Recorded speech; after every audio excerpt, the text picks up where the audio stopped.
Hi, Ryan here from A&B. Today we are taking a look at the all-new Specialized Stumpjumper 15.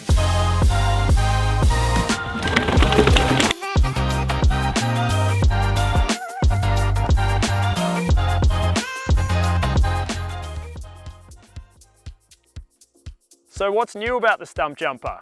It looks very similar colorways, similar silhouette. There is a few key differences with the all-new Stumpjumper 15. The biggest one being an all-new proprietary shock to Specialized, the Genie. Specialized have equipped all Stumpjumper models with a all-new Fox Genie rear shock. Moving on to all the frame adjustments, like always, Specialized does a fantastic job of making a frame adjustable. So we can see it has adjustable head angle. The bottom bracket can also be raised or lowered by 7 millimeters. All models also have really good dropper post insertion as well, so riders are able to really get their seat in the right position and also have the maximum level of drop on their seat post as well, which is fantastic. Like always, the Stumpjumper has the SWAT 4.0, so even bigger door, all really nice and reinforced. It doesn't rattle and you can fit a heap of stuff inside it. Got snacks in there for the day, absolutely fantastic. There's some other really nice finer details of the new Stumpjumper 15 as well that we'd love to point out. The rear brake mount, 200mm post mount and up. So now, instead of having to run a pesky adapter, it's unsightly, 200mm rotor, caliper sits directly onto the stay. It looks super neat. Another interesting little feature that we noted, there's only 2 cable ports. It is listed in the frame specs that there is a internal dropper port and a brake line. There is no holes exiting the main frame into the swing arm, nothing. That means at the moment with the UDH swing arm that you can only run SRAM transmission on this bike. There is no option to run a mechanical setup at all. And we have a sneaking suspicion that maybe later in the year Shimano might be launching new Di2, and it is going to have a wireless shifter and a derailleur that has its own power unit. There is no other way that it is going to work on this bike, and being this a Specialized, we would say that they know what is coming from other brands with electronic gears. So let's take a look at some of the spec on the expert model that we have here today. It has been paired with Fox Performance Elite forks. So this is the new DPX236. Really nice, super supple off the top, very, very tunable fork. It obviously has high and low speed compression and rebound circuits. And obviously the air assembly is tunable with the addition of tokens. The rear shock we will talk about in depth later, the Genie. Again, a Performance Elite, very, very adjustable with a 2-position compression adjustment. The open position is also adjustable. There's 3 different settings that you can run in the open, and then flick it over into the climb position. Obviously firms up a lot more for climbing. Taking a look at the running gear, SRAM's GX transmission has been fitted. Obviously there are no cable ports, so wireless was the only option for the new Stumpjumper. The GX is an absolutely fantastic group set. The clutch in these rear derailleurs is super robust and it is really, really quiet to ride. And also you can just change under whatever load you want, whenever you want, and it will shift when the timing is right. So really nice to see this across all of the new Stumpjumper range. Another thing we really like to see on the Stumpjumper, given it is so capable, it's been spec'd with SRAM's new Maven brake. So on the Expert, it has the Maven Bronze model, which ironically is grey. Huge stopping power. You can see it's got 200 mils front and rear. These brakes are just ridiculous. They are so, so powerful, and given this bike has so much traction and doesn't sort of skid around much, having brakes this powerful means you can stop anywhere you want to. It's really nice to see this year that Specialized have spec'd DT Swiss 370 hubs. The DT Swiss 370 has been recently overhauled and now includes the star ratchet system. Star Ratchet is loved by all. It's a no-fuss hub. It goes forever, and it's really nice to see a brand like Specialized, instead of putting their own Roval hub in there, which is obviously made by someone else, they're putting a quality DT Swiss hub in these wheels, and it will give riders trouble-free riding for many, many years. So a real plus for the all-new Stumpjumper there. There's some really nice, neat little finishing touches on the rear of the bike. So the chainstay protector, on the underside of the seat stay as well, there's a lot of protection there. The chain obviously flaps about sometimes, and it's completely silent when it does so. Also, there's a neat little crud catcher just in here, and it's sort of broken into two parts. So this was a location where a lot of dirt gets stuck on dual suspension bikes, and in the past a gear cable passes through there as well, and it just grinds away and gets full and just wrecks things. So it's like two parts. There's a nice like rubberized strip and then a flap that sits over the top, and it just keeps everything out of that joint. Specialized are always really well sealed, their linkages, and this just adds to that. So again, nothing has been overlooked on this bike, and I think Specialized have spent a lot of time trying to make this bike last. So let's take a look at the Stumpjumper's geometry. Across almost all the models, the figures are pretty much the same. The head angle is 64.5 degrees and can be adjusted all the way out to 63 degrees, which is super slack. It's like enduro territory. Or it can be steepened all the way up to 65.5 degrees. The bottom bracket height can also be raised and lowered by 7 mil. We've got it in the high position at the moment, which puts it at 337 mils, which is bang on. That is a really nice height for a bike with this wheelbase.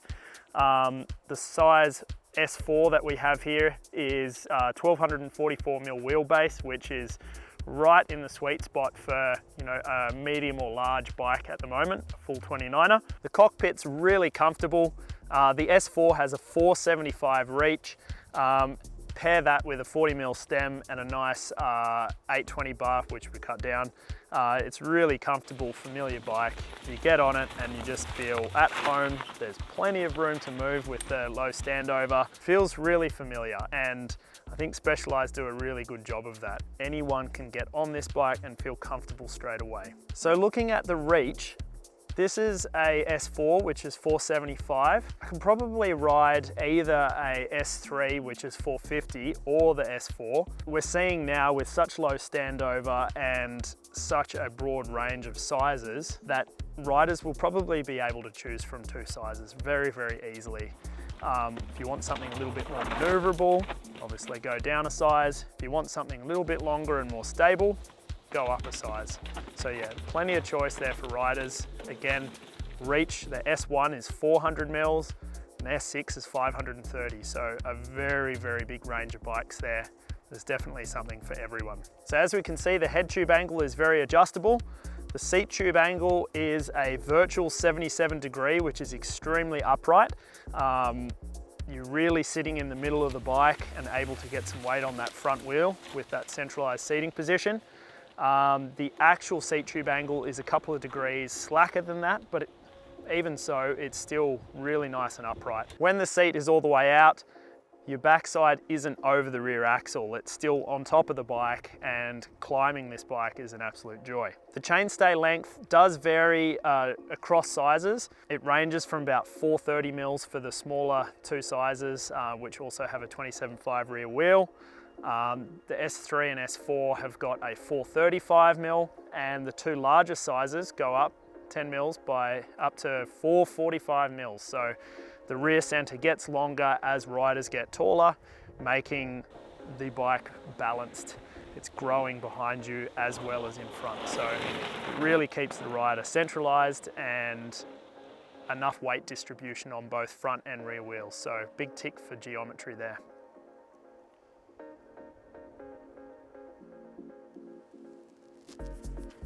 So Genie, what is Genie?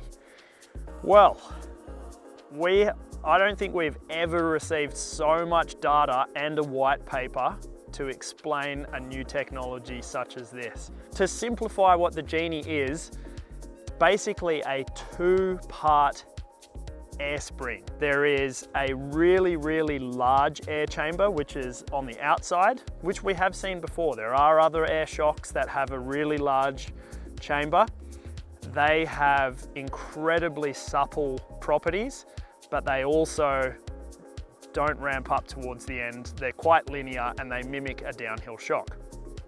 We then have smaller chamber air shocks, which ramp up really incredibly quickly. It's very hard to use all the travel, can kind of buck you. They just have two very different characteristics.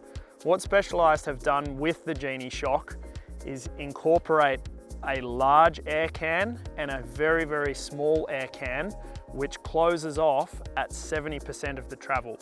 So rear wheels moving up, you've got an incredible soft, large air can. You get to the last 30% of travel, that then closes, and the air is compressed into a very small chamber at the end, which is also tunable with token. What that has enabled Specialized to do is have an incredibly supple off-the-top feel, like a coil, which adds to the amount of traction a bike has, keeps the wheel stuck to the ground, and then also be able to become more progressive towards the end of the stroke and not bottom out harshly. So on some previous iterations of Stumpjumper, the suspension was quite linear and it was very, very easy to bottom out the rear of the bike.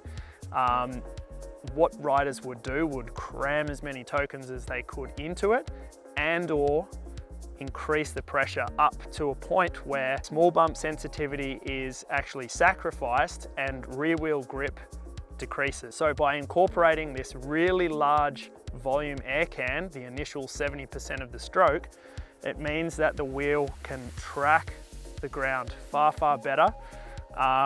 Specialized claim a 57% increase in traction. That chamber is also tunable with plastic bands, which are in two parts, which sort of clip on around the can itself. Can be done on the bike. The shock doesn't need to be removed to do so. You would just depressurize it, undo a circlip, slide the can down, and increase or decrease the amount of bands you have in the initial chamber or the outer chamber. So initially, they ship with one and it's incredibly supple. So we found that there was maybe not quite enough mid-stroke support for our riding style. So I've actually upped it to 3 and played with 4 bands in the outer chamber, which really made the bike sit up in its travel a little bit more and was a little bit more familiar to my riding style. As we got the new Stumpjumper 15 before launch, we didn't have any setup docs on how to set the Genie up for our body weight. Because it was so supple off the top, I just kept adding pressure. I added pressure until the pump was getting hot. I guess I didn't understand how the Genie worked initially, and I didn't realize that you could add more bands to the outer chamber. So initially I was running like 240 PSI and I thought I was bottoming it out, and it just wasn't performing as smoothly as I thought. I reached out to Specialized. They're like, what are you doing? Run 170 PSI, put it back to the base settings, try that. I was like, okay, cool, no worries. Tried it, and it all started to make sense. It is almost impossible to bottom out the Genie, even with that much less pressure than I had it. The last few percent of travel just slows right down, it stops, there's no bang, and it just ramps up like nothing else I've ridden before. I did feel that the mid-stroke was a little bit too open for my liking. It blew through travel a little bit too quickly, so I added additional bands into the outer chamber. I left the tokens alone, the stock tokens that were in there. There was a 0.7 cubic inch and a 0.2. Left that alone. We've stuck at 170 PSI, added some bands into the outer chamber, and I found that it's sitting a little bit higher into its travel, still retains its sensitivity, tracks the ground really nicely, and while it bottoms out, you don't even hear it. It just gets to the end of its travel, doesn't complain, roll out of the feature. It's really, really nice. So how does the Stumpjumper 15 ride on the trail? Really nicely. It's an incredibly well-mannered bike, really dips its toes into enduro territory and also down to epic evo territory. It has a lot of anti-squat. So at sag, it's still like around 105% anti-squat, which means it does not bob. Like previous Stumpjumpers, that you pedaled hard and they'd squat right down. This does not. It climbs really, really nicely. It's an absolute pleasure to pedal up a hill. It handles bike park. It really takes big impacts well. Today we've been putting it through its paces and we've had some really big bottom outs and it doesn't make any bangs or clunks at all. But then it's also quite refined. It's really nice on sort of loose, freshly cut trail, chattery rocks. It's very maneuverable. Despite it having a 29-inch rear wheel on the S4, I can still get it through things and features really nicely. It's a very playful bike, but then it's also very forgiving. I think Specialized have done a great job with the Genie. Initially we had a little bit of trouble, I guess, setting it up and tuning it for our riding style, but I think that just shows how tunable and how broad the shock setups can actually be. I'm sure at launch there'll be a lot more references for the rider, as Specialized always do. They'll have setup guides for riding style and body weight. But yeah, all in all, this is a really nice bike, and I think it's got a broader offering than the Stumpjumper has previously. And I think riders will really respond well to that, because you can go out riding nice sort of XC trails and have a lot of fun, but you can also hit the bike park, hit jumps, drops, really rough terrain, and it's fine with that as well. So while some brands are creating more subgenres and more models that are so focused on a niche, I think Specialized have done a fantastic job at creating a bike that has a really broad offering. The Stumpjumper is going to be a brilliant bike for Specialized over the next few years, and the fact that it covers a broader range of riding styles rather than fewer is a massive win. This is what riders actually want, a bike that can do more things and is more adjustable to their own needs. Real plus for Specialized on that one. Make sure you like and subscribe. We've got plenty of other fantastic reviews of bikes that we've done and coming up. Make sure you check out the YouTube channel. And thanks very much for watching.